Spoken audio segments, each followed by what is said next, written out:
dua desainer kita ya, Bro Faris, Bro Evan ya, itu berasal dari generasi yang berbeda. Nah, ini kita sekarang kedatangan gitu ya, Pak Suryanto Rustan ini sebagai desainer lintas generasi, teman-teman ya. Ya ini tentu akan ada insight yang berbeda juga nih nanti ini. Oke, terima kasih. Eh, Silakan Pak Suryanto Rustan bisa memulai melakukan pemaparan. Terima kasih. Silakan Pak Suryanto. Ya, terima kasih nih Bro Aditya. Semuanya dipanggil Bro, Bro Faris dan Bro Evan juga. Saya benar juga sih jangan dipanggil Bro, karena kalau dipanggil jadi brosur gitu. Oke, saya langsung langsung share screen ya. Oke, apakah sudah terlihat ya?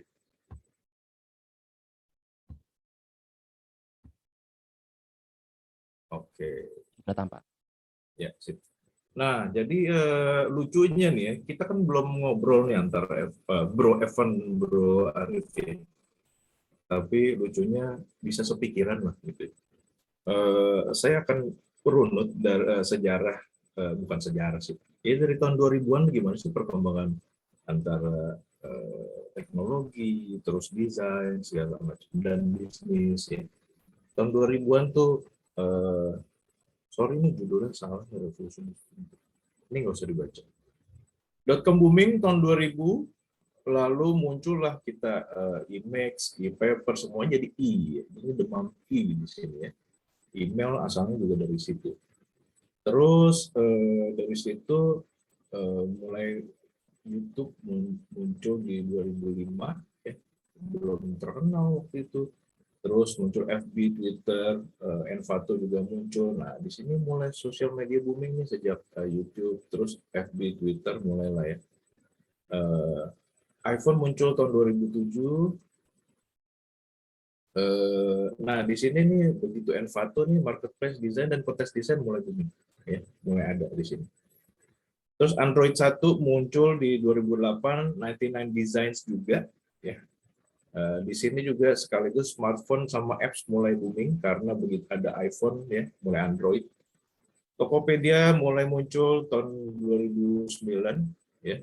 Terus nah, mulai itu Allshop dan startup mulai booming. Instagram muncul di 2010, Zoom muncul dari 2011 dia, tapi baru ngetop sekarang karena pandemi. Canva tahun 2013. Di sini mulailah desainer kampung dan kreator aset booming ya. 2013-an, 2014-an. 2014 pertarungan antara Indomaret dan Alfamart muncul di mana-mana ya. Demam itu. Terus nah di situ juga muncul mulai istilah desain gratis ya. Ya, teman-teman ingat 2014 nih dunia baru ngeh gitu ya. Baru ngeh bahwa kita masuk revolusi industri 4 gitu ya.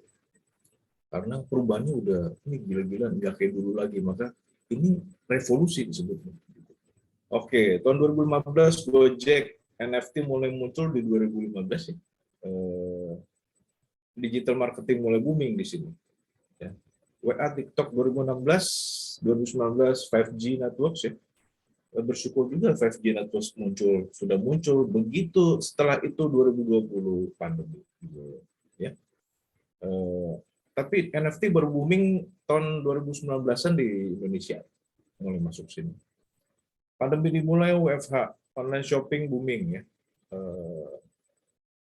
Terus Delta, Omicron tahun 2021, ya. Perang Rusia Ukraina tahun 2022. Sorry ya teman-teman asosiasi, tapi kalian tuh baru memetakan profesi desainer grafis di sini. Saya pikir ini, sorry, tapi aduh telat banget sih. Ya, jadi ini lihat ini gambarnya ada keong, terus ada pesawat sama kilat petir. Kecepatannya gila-gilaan dalam waktu ya paling nggak sampai 10 tahun ya. Oke, kita lanjut. Ya, ini Indomaret dan Alfamart di mana-mana. Sekarang udah biasa, tapi dulu tuh kita kaget gitu. Kok ada di mana-mana belanja jadi gampang gitu ya. Nah, setelah itu bisnis retail tutup semua. Ya. Giant segala macam tuh pada tutup, gulung tikar. Ini teman-teman nih harusnya sih nggak tidur ya, tapi ngeh gitu. Wih, kita ini perubahan yang gila-gilaan. Nih ya, Bluebird kerajaannya begitu besar dari beberapa tahun yang lalu, armada yang begitu banyak langsung dijatuhkan oleh Gojek yang tidak punya armada ya. Tapi dia cuma punya apa? Apps, cuma modal itu aja. Jadi kita masuk dalam dunia yang tadi lu di atas, sekarang lu di bawah, lu bisa di atas sekarang. Dalam waktu seketika. Ya. Miskin bisa kaya sekali tiba-tiba, atau sebaliknya bisa juga yang enggak orang nobody jadi somebody gitu ya dalam waktu seperti itu ya. Terpaksa Bluebird ikut kerja, ngajak kerjasama deh, ngajak kolaps. Kamu mati lah kalau nggak kolaps, dia kolaps ya. Oke, next. Ini ya yang tadi kan yang lucu-lucuan fenomena viral artis ini juga nih. Adakan meet and greet bayar 80.000 tapi saat ketemu malah kecewa karena pas di TikTok putih ternyata hitam orangnya. Ya, cakep ya, cakep. Lumayan. Oke, next. Ini NFT nih ya, teman-teman juga mungkin tahu. CryptoPunk nih nama judulnya nih. Kayak begini ya, harganya 11,8 juta US, man. Jadi sekitar 169 miliar lebih ya satu. Ya. Jadi itu yang saya maksud, kita di masa di mana nobody jadi bisa jadi somebody. Oke. Nah, lalu sorry, saya tambahin lagi. Jadi orang desainer nih terutama tertarik nih, bikin ginian dong bisa kaya raya, bisa. Tapi ya NFT masih kita belum tahu nih faktor apa yang menentukan.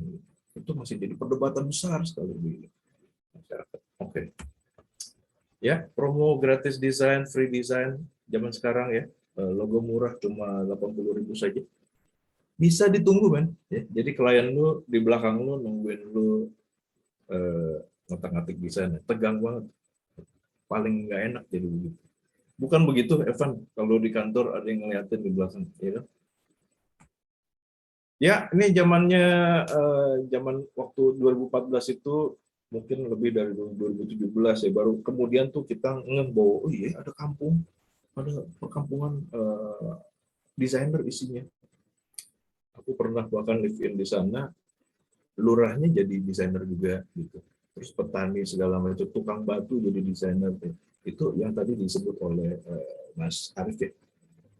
Itu betul. Jadi sekarang nih zamannya ini. Jadi bukan lagi kerja kerja kantoran gitu, tapi freelance. Ya, zamannya freelance. Ini udah berubah sekarang. Terus, nah kalau saya lihat nih, Evan nih bagiannya di above ground, Evan. Tapi Mas Arief ya mungkin di above juga, tapi di antara ini. Tapi sebetulnya kalau saya lihat ya penggerak eh, penggerak eh, desain gitu ya, yang memberi devisa terbanyak sebetulnya adalah underground, bukan above ground. Bukan yang terlihat mata, bukan yang backcraft, yang aircraft sekarang gitu ya, tapi yang nggak kelihatan. Yang ini, yang 99 Designs, yang template, yang mock-up, yang jual itu di Envato segala macam, sampai yang niru-niruan juga itu yang berantem-beranteman di sini itu di sini. Dan ini belum pernah dipetakan oleh asosiasi. Dan sekarang baru mau memetakan bentuk telat banget. Oke. Next. Ya, sama juga dengan Pak Arif, Mas Arief tadi. Lucunya kita belum ngobrol tapi sepikiran yang tadinya semuanya cetak jadi kosong semuanya. Ya. Sorry. Ini Evan nih kalau nggak nih kita kalau sepanjang kalau kamu kan di UPH ya, sepanjang jalan Jakarta Merak tuh begini semua nih isinya. Ya. Oh iya. Nggak ada lagi isinya kan. Ya. Jadi kerangka, tinggal kerangka semua. Di satu pihak gue senang banget karena kita jadi bisa melihat langit gitu. Di Jogja tuh paling mungkin aku nggak tahu apakah sekarang udah terpengaruh. Jogja gila tuh pengaturan itu kan kacau banget. Mungkin sekarang udah lebih sepi. Semua pindah sini gitu. Para pemainnya udah pindah di sini dan sudah padat banget gitu. Sudah jenuh pemainnya di sini. Dari agensinya ini adalah apa namanya, advertising ya, digital advertising ya. Dari agensinya sampai yang kecil-kecilnya kita nggak tahu itu apaan. DSP, SSP ini harus dipelajari lagi. Semua pemain udah pindah ke sini. Sementara kalian masih belajar soal digital thinking yang bukan digital thinking, apa design thinking yang seperti biasa gitu. Itu udah nggak waktunya lagi. Ya. Oke. Terus tunggu, saya mau cerita lagi. Kamu harus nyadarin teman-teman nih yang masih kuliah. Kamu kan millennials muda nih, mungkin mau menuju ke Z, generation Z. Tapi dosenmu tuh siapa? Dosenmu itu generation X atau millennial tua gitu. Jelas ya? Itu ada perbedaan nih. Maka bukan saatnya lagi kamu bergantung pada Mas Aditya Nirwana sebagai dosen. Maksud saya, nggak bisa zaman sekarang kita bergantung pada dosen. Jadi metode belajarnya bukan lagi apprenticement, bukan lagi itu, ya, tapi lab gitu, laboratory. Jadi kita saling belajar bersama. Bahkan dosen harus belajar dari mahasiswa. Oke. Nah, jadi dosen seharusnya juga aktivis yang mengerjakan itu. Oke. Jadi dulu begitu, yaitu DKV itu mengurusi visual penampilan aja. Ini kan yang kamu masih pelajari kali di kampus seperti ini. Gitu. Ini harus dihitung nih, di Macung tuh ya, berapa persen kita memberi kuliah visual, gitu. Berapa persen yang konsep, berapa persen yang tren, berapa persen itu harus lebih banyak saya pikir, karena di luar sana gitu ya, DKV bukan lagi visual, tapi harus menjawab, kalau Don Norman bilang, itu harus menjawab kebutuhan masyarakat sekarang yang sudah beda sekali dengan zaman dulu pada saat saya kuliah di UPH. Bukan kuliah, ngajar maksudnya, Van. Gue tuh pernah ngajar di UPH, tapi sekarang udah enggak. Jadi udah beda banget gitu. Ya, maka dosen juga harus bertransformasi. Sekarang gini aja, desain juga mengurusi sistem, riset, proses, marketing, promosi, media, bisnis, teknologi, dan bidang lainnya. Ya. Kalau desainer cuma jago visual aja pasti kalah saing sama mockup atau aset. Mereka jauh lebih bagus-bagus. Gue aja sering pakai gitu ya. Ya, ngapain klien pakai jasa Anda kalau dia bisa beli mockup atau aset? Benar nggak sih?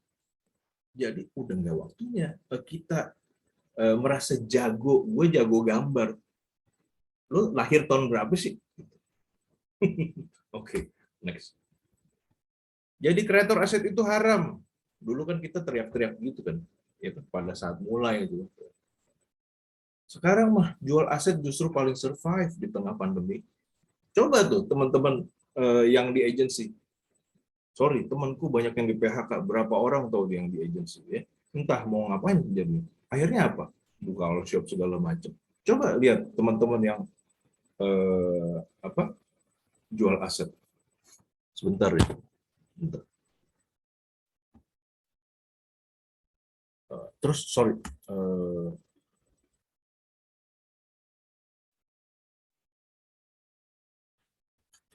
Terus sementara desainer kantoran kena PHK dan desainer freelance sepi orderan, kreator aset jalan terus. Berpikir dari sisi klien sebagai pebisnis. Aset itu instan, murah, lebih banyak pilihan daripada menyewa desainer yang mahal. Zaman ini udah begitu. Anda nggak bisa teriak lagi. Sini sudah tanda zaman. Sudah Z guys-nya desain. Nih, toko-toko yang ngetop banget dan sorry, kaya raya dengan menjual aset atau ini aja. Ada namanya Firman Suciananda. Dia tuh tadinya bikin bikin font ya, mendesain font sendiri. Sekarang punya tim ya, punya tim yang membuat font. Terus dia jadi koordinatornya. Dia yang jual. Gitu. Waktu itu di acara Jakarta Creators Meetup gitu ya, ada yang tanya. Itu kan tadi kan Mas Arief kan bilangin tuh ya SMA anak SMA sorry masih kuliah udah bisa keuntungan berapa ya? Nah, si Firman Suci ini ada yang nanya, Mas, keuntungannya berapa sih? Waduh, Saya kalau bilangin angka ntar dibilang sombong. Jadi dia bilang gini, ya paling bisa beli satu rumah lah.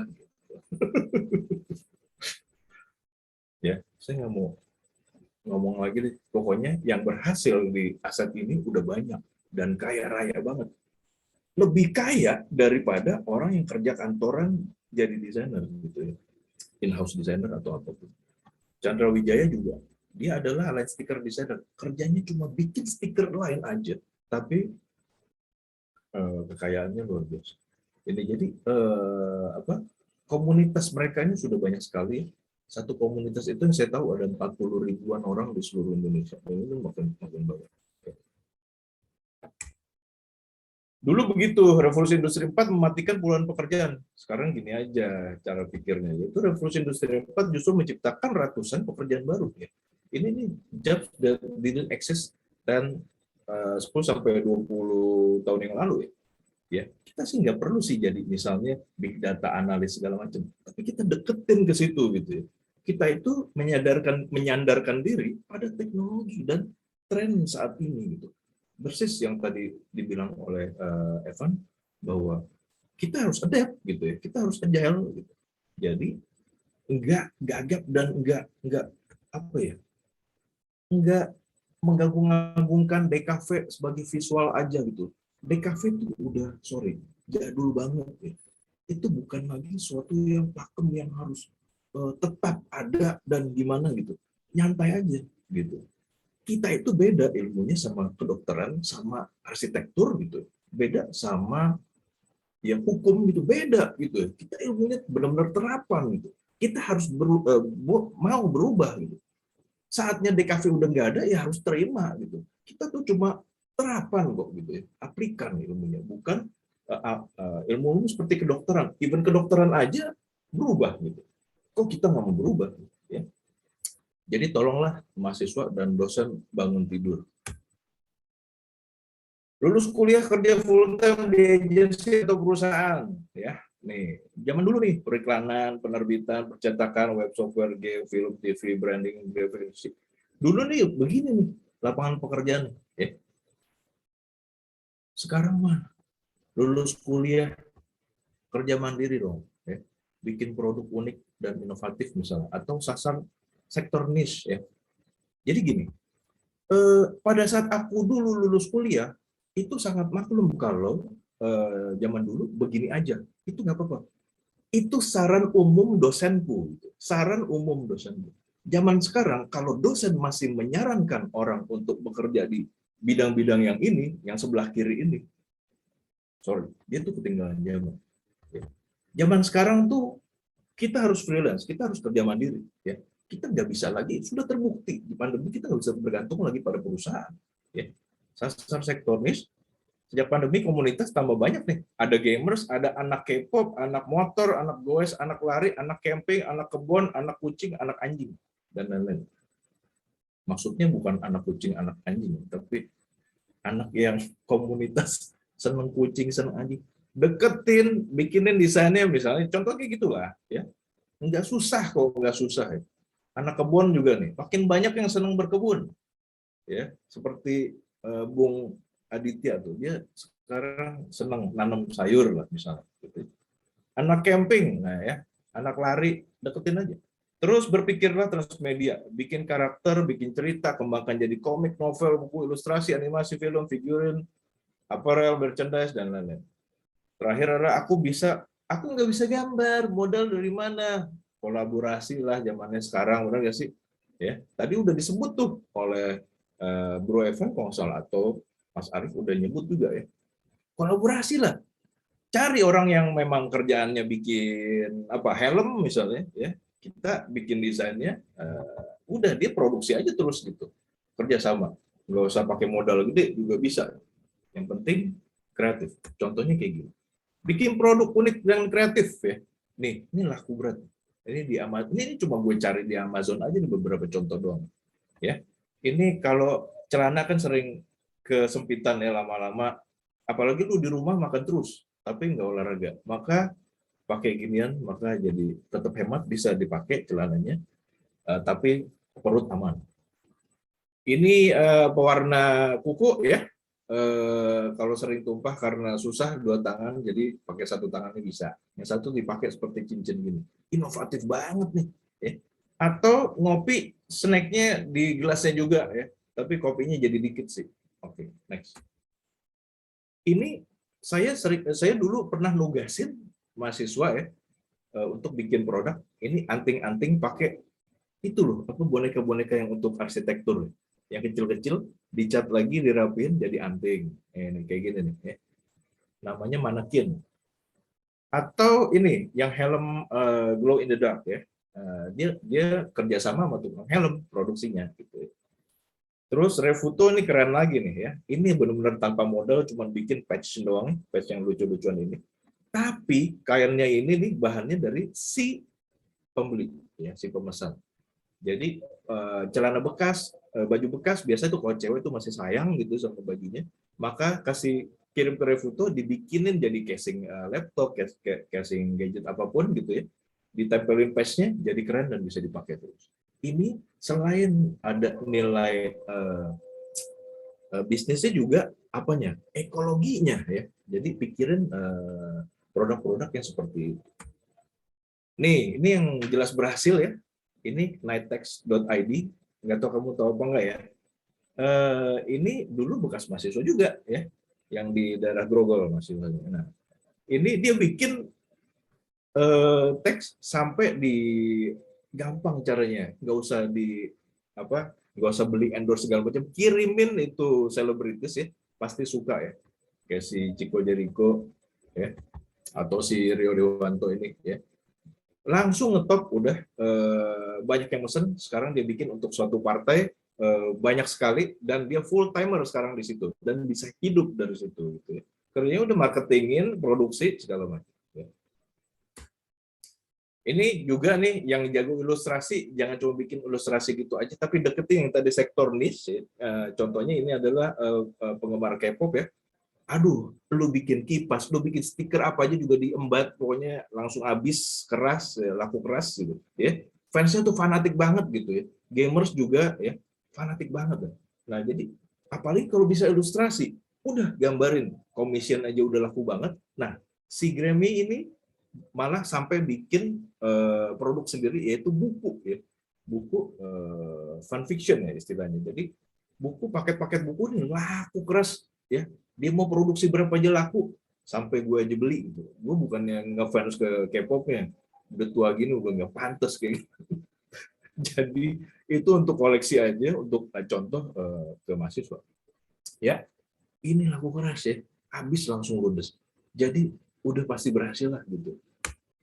Nih, mungkin kamu tahu juga MT ya. MT itu Muhammad Taufik, itu illustrator. Dia bikin komik pertama Guguk ya. Ini komik yang tanpa percakapan ya. Jadi nggak ada teksnya. Semuanya gambar gitu. Unik nih, ada dua buku, udah keluar 2 buku. Nah, MT nggak ngembangin cuma dibikin komiknya aja, tapi dikembangin sampai ke bikin line stikernya, bikin merchandise-nya ya untuk pameran sampai ke luar negeri, sampai diundang Giordano untuk bikin display desainnya ya. Ciri khasnya MT. Ciri khasnya si Guguk ini, si toko Guguk dan pemeran-pemeran di dalamnya pada saat itu lagi mau 17-an ya. Giordano pakai dia untuk bikin semuanya. Ya, jadi ini yang dimaksud dengan transmedia, berpikir transmedia.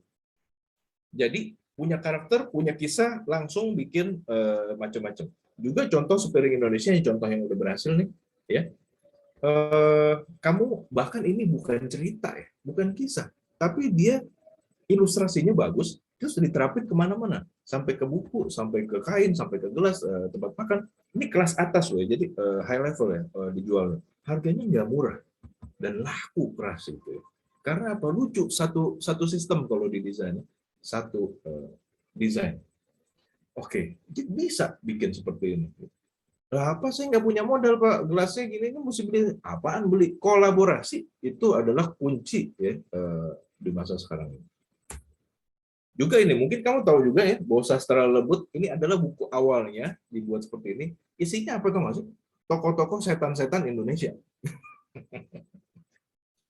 Setan ya. Eh, itu tapi memang negara kita, aduh, tinggal digali aja gitu, harta udah tersedia di mana-mana ya, sampai berceceran diambil-ambil oleh Malaysia, biarin deh. Karena kita masih punya banyak banget ya. Bayangkan setiap desa itu bisa ada satu corak motif kain ya tersendiri gitu. Itu sudah berapa juta motif yang kita punyai gitu. Jadi begitupun setan gitu ya. Itu banyak sekali. Isinya bukannya cerita, tapi ilustrasi dibuat seperti model-model manga, tapi itu isinya adalah jin-jin, setan-setan yang terus diterangkan dia ciri-cirinya gimana segala macam ya. Ini silakan nih linknya kalau mau tahu ya. Yang punya namanya Asatari. Itu salah satu mahasiswa juga dulu di mahasiswa DKV yang di Bandung ya. Nah, terus dia bikin abis ini diterusin lagi sama dia bikin Ghost Spirit. Ghost Spirit ini adalah ntar nih lihat. Dibikin merchandise-nya, dibikin kaosnya, bajunya, gantungan, segala macam merchandise, bantal, sampai figurin ini serem banget sih. Sampai kerjasama dengan PS sama Nintendo. Ya, ini udah ada. Ya, bikinan Indonesia asli. Bayangkan gitu. Ini yang namanya berpikiran transmedia ya. Dan dalam transmedia itu enggak seperti tradisional, misalnya kamu bangun karakter, bikin bukunya, produksi dulu sampai terkenal baru kembangin, enggak gitu ya. Dalam transmedia tuh biasa deh seperti anak-anak sekarang. Bikin dulu di mana nyari dana dulu, kencengin marketingnya dulu, dapat dana baru ngembangin lagi. Kayak orang bikin di mana, contohnya di mana? Di Patreon segala macam yang gitu-gitu loh. Tapi Patreon kesannya agak gimana gitu. Oke. Ya itu saya pikir sebagai gambaran aja, Bu, banyak banget yang bisa kita lakukan di saat ini gitu. Asal kita tahu nih, ini zamannya apa sekarang, trennya gimana ya. Dan kamu bangun dari tidur, itu sih saya pikir. Sekian dari saya, Bro Aditya. Mudah-mudahan bermanfaat. Terima kasih. Oke, terima kasih Pak Suryanto Rustan. Ya, jadi sangat insightful ya. Jadi Pak Suryanto Rustan tadi sudah bilang kepada kita ya, kalau memang semangat zaman ini sudah berubah ya, dan kita sebagai pembelajar gitu memang tidak apa namanya, sebaiknya tidak hanya mengandalkan apa-apa yang diberikan di kampus gitu ya, tapi juga aktif terlibat kegiatan kreatif di luar kampus, mau formal mau offline juga gitu. Dan ada sekarang dikotomi antara in-house designer dan aset kreator, di mana menjadi aset kreator sepertinya sekarang akan lebih survive ketimbang menjadi in-house designer ya. Dan ratusan profesi atau role baru ini bermunculan ya. Jadi sama seperti yang dikatakan oleh dua pembicara kita sebelumnya. Gitu. Dan role itu tidak terus kemudian terisolasi gitu ya, saling terisolasi tapi saling berhubungan begitu. Nah, ilmu DKV ini terus berevolusi dan kita juga harus berevolusi. Sehingga tadi kata Pak Suryanto Rustan ya, dosen dan mahasiswa harus bangun tidur. Ya, siap Pak Suryanto Rustan. Ya, Pak Suryanto Rustan ini ya saya dosen sih, tapi Pak Suryanto Rustan ini dosen saya. Ya, jadi ya gimana? Siap begitu ya. Kalau di sini PKL di Microsoft jadi freelancer itu bisa Pak Suryanto Rustan diakui gitu. Jadi kita coba untuk adaptif. Oke, terima kasih Pak Suryanto Rustan dan kita sudah di penghujung acara ya sepertinya dan kali ini kita akan masuk ke dalam sesi tanya jawab. Saya coba kembalikan